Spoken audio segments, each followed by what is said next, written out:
It's not this whole idea of a mythological man, God, Savior who came down and to redeem us from the curse of the law.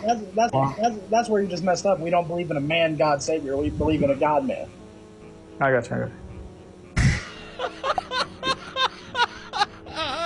They could not reconcile Jesus' ignorance with his divinity, so they changed it and they omitted the words nor the Son. Right? They changed it and they omitted the words nor the Son. And even church fathers like Ambrose, right, who comes much later on, he says if anyone reads the Bible, if anyone reads Matthew 24:36 or Mark chapter 13 verse 32 with the words no one knows the hour, nor the angels in heaven, nor the Son, but only the Father. If anyone reads nor the Son, he says you are unfolding blasphemy, right?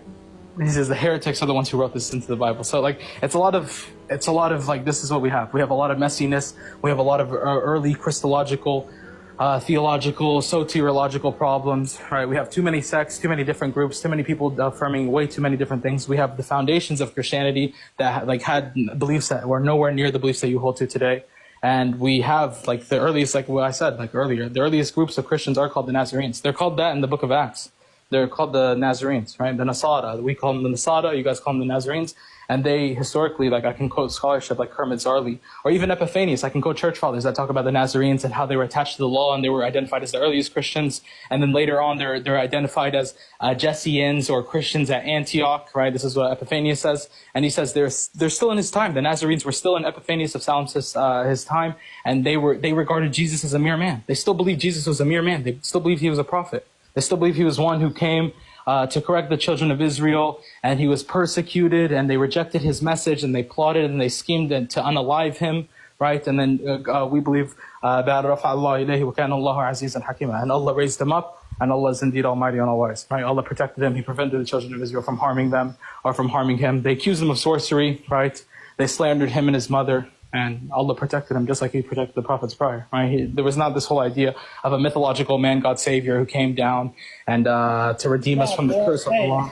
That's where you just messed up. We don't believe in a man, God, Savior. We believe in a God man. I got you. Bro, this is the issue as well. Like, and focused on this. That's fine. That's fine. But debate king, like you have to look into these things, bro. I would say just look into early Christianity. That's very important. Look into like the Islamic belief about Jesus. I have scholarship that agrees with me that the earliest belief about Jesus was very close to Islam. Like the earliest followers of Jesus.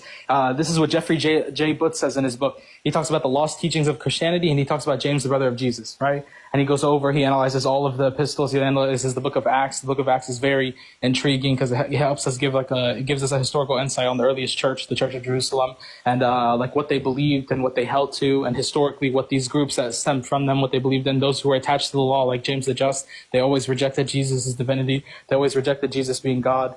He talks over, like he literally says, it is more than intriguing to see that the earliest Christian understanding of Jesus is very much in conformity with the Islamic view on Jesus. So he says, like, the earliest belief about Jesus, that he's a prophetic Messiah and not a divinic Messiah, and like a divine Messiah, right? And he taught one true God.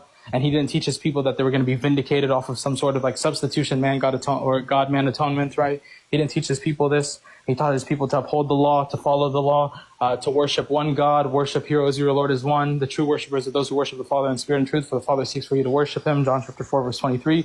He taught that he's a servant of God, who submitted to God, who taught one true God above him, who taught that's the only true God, and he even feared God. He even feared God according to the book of Hebrews, right? So when it comes to the Islamic belief, you can find it within the Gospels, but you have a lot of like falsehood mixed in with these Gospels. And we see this